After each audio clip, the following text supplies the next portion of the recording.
وَبِالْوَالِدَيْنِ احسانا، دوسرا حکم یہ ہے والدین کے ساتھ حسن سلوک کرو۔ یہاں جو احسان کا لفظ آیا ہے اسے عام اردو معنی میں احسان نہ سمجھیے۔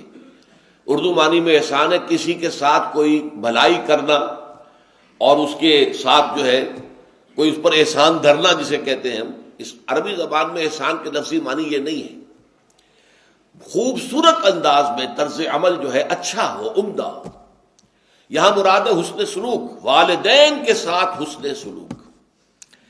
یہ میں آپ سے بتانا چاہتا ہوں کہ قرآن مجید میں 5 مقامات ایسے ہیں کہ جن میں اللہ کے حق کے فوراً بعد والدین کے حق کا ذکر ہے۔ اس قدر اہمیت ہے والدین کے حق کی، اس کی وجہ کیا ہے؟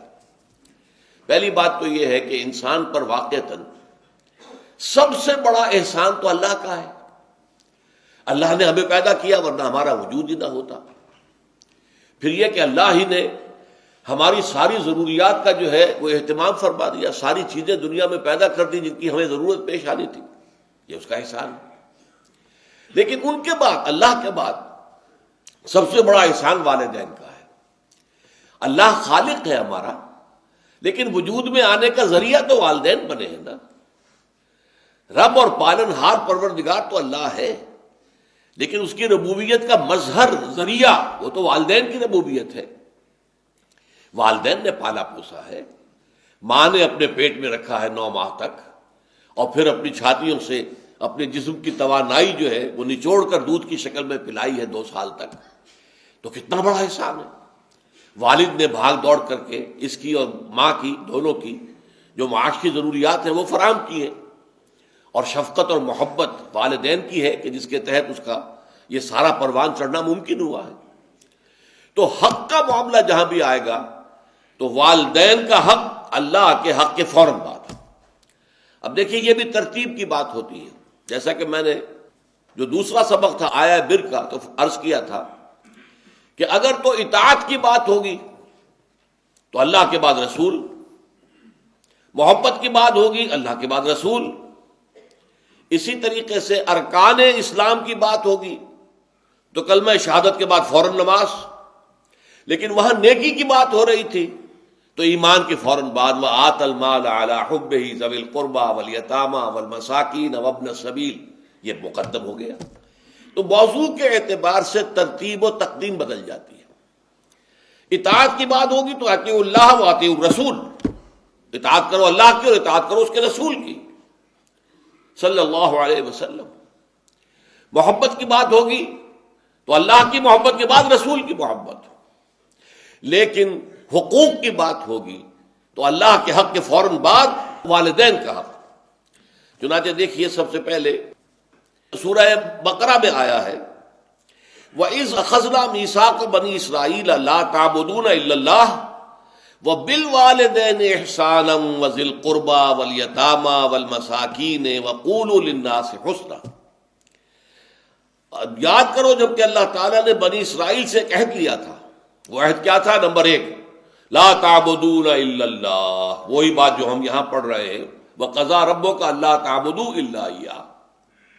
نمبر 2 وَبِالْوَالِدَيْنِ إِحْسَانًا، والدین کے ساتھ حسن سلوک، نیک سلوک۔ اس کی اصل میں آپ حکمت بھی سمجھ لیجئے۔ حکمت کیا ہے؟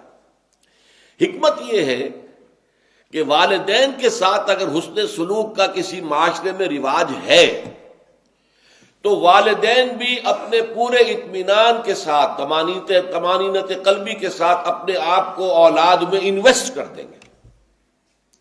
کسی معاشرے میں اگر شکل یہ ہو جائے کہ نوجوان جو ہیں وہ اپنے بوڑھے والدین کے ساتھ حسن سلوک نہ کریں تو پھر والدین بھی بچ بچ کر چلیں گے، وہ اپنے آپ کو کلیتاً اپنی اولاد میں انویسٹ نہیں کریں گے، اپنے بڑھاپے کے لیے کچھ بچا بچا کے رکھیں گے۔ کیا پتا اولاد کیا ہمارے ساتھ سلوک کرے، تو ہمیں اپنے بڑھاپے کے لیے کچھ پہلے سے انتظام کر لینا چاہیے۔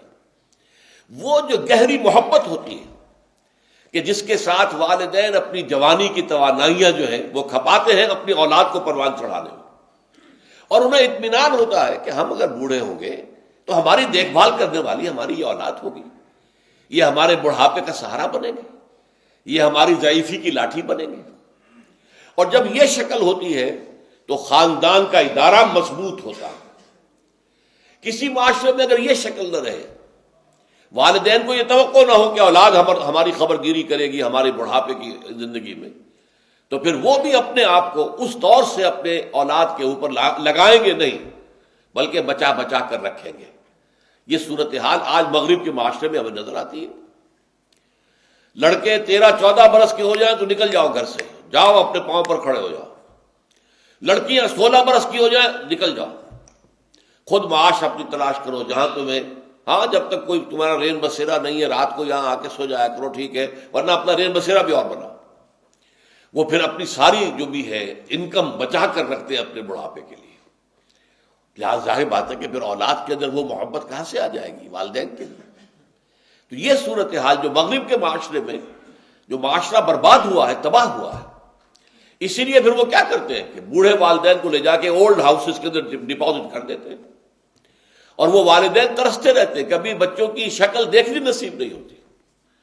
آپ کو معلوم ہونا چاہیے کہ مغرب میں یہ جو کرسمس کا تہوار ہے اس کی اصل اہمیت کس اعتبار سے باقی رہ گئی ہے، کوئی مذہبی اہمیت نہیں ہے، کہ توقع ہوتی ہے بوڑھے والدین کو کہ کم سے کم اس موقع پر تو بیٹے بیٹیاں کہیں آ کر ہمیں دیکھ لیں گے، ہم سے مل جائیں گے، ہمیں ان کی شکلیں دیکھنی نصیب ہو جائے گی۔ اور اکثر و بیشتر وہ مایوسی بھی ہوتی ہے کہ کرسمس میں بھی کوئی نہیں آتا پوچھنے کے لیے۔